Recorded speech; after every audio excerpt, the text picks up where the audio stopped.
আমি 2025 সালের সেপ্টেম্বর মাসে মূলত স্বাস্থ্য বিমার জন্য আবেদন করেছিলাম, কিন্তু 2026 সালের এপ্রিল মাস চলে আসলেও এখন পর্যন্ত এটা টাকা তো দূরের কথা, আমি এখন এটার কোনো আপডেটও জানি না। তথ্যগুলো নাই, বিকজ আমি আসছি মাত্র আজকে 8ম কর্মদিবস।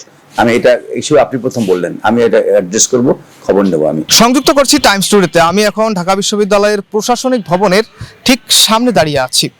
বিশ্ববিদ্যালয়ের শিক্ষার্থীদের দীর্ঘদিনের একটি অভিযোগ, বিশ্ববিদ্যালয় প্রশাসনের অসহযোগিতা এবং অব্যবস্থাপনার কারণে স্বাস্থ্য বিমার টাকা দিতে গড়িমসি করা হচ্ছে। কোনো শিক্ষার্থী অভিযোগ করেছেন 6 মাস 1 বছর পেরিয়ে গেলেও তাদেরকে সেই স্বাস্থ্য বিমার টাকা প্রদান করা হচ্ছে না। আমি আবেদন করেছি প্রায় 6 মাস হলো, 10,000 টাকা ক্লেম করেছি। এখন আমি 2 মাস আগেও গিয়েছিলাম যে শাখা আছে বা রেজিস্টার বিল্ডিং এ, ওনারা আমাকে কোনো পজিটিভ ফিডব্যাক দেয় নাই। এখন স্বাস্থ্য বিমা মূলত কেন করা হয় যাতে আমি বিপদের সময় সাপোর্টটা পাই। আমরা ধরেন পরীক্ষা দেওয়ার আগে 330 টাকা প্রদান করতে হয়, 40,000 স্টুডেন্ট যদি 330 টাকা প্রদান করতে, হিউজ টাকা। এ বিষয়ে আমরা বিশ্ববিদ্যালয়ের মাননীয় উপাচার্যের সাথে কথা বলেছি। উপাচার্য জনাব ওবায়দুল ইসলাম বলেছেন যে এ বিষয়ে তিনি নতুন করে দায়িত্ব নেওয়ার কারণে তিনি পর্যাপ্ত তথ্য প্রদান করতে পারছেন না।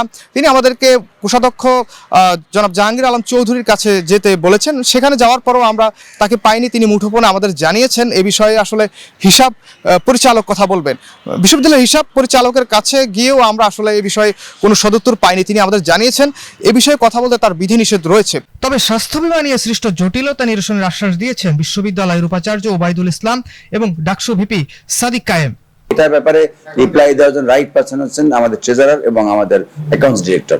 মানে আমাকে যদি ওনাদের সাথে আলাপ করে আমি রিপ্লাই দিতে পারবো। এই মুহূর্তে আমার কাছে তথ্যগুলো নাই, বিকজ আমি আসছি মাত্র আজকে 8ম কর্মদিবস। আমি এটা ইস্যু আপনি প্রথম বললেন, আমি এটা অ্যাড্রেস করব, খবর নেব। আমি বিশ্ববিদ্যালয়ের শিক্ষার্থীদের স্বাস্থ্য বীমা কেন্দ্রিক যে জটিলতা, সেটা আমাদের কাছে শিক্ষার্থীদের কাছ থেকে অভিযোগ এসেছে। আমরা বিশ্ববিদ্যালয় প্রশাসনের কাছে দৃষ্টি আকর্ষণ করেছি। আশা করছি খুব দ্রুত সময়ের মধ্যে স্বাস্থ্য বীমা সম্পর্কিত যে জটিলতা তৈরি হয়েছে সেটা আমরা দূর করতে পারবো ইনশাআল্লাহ।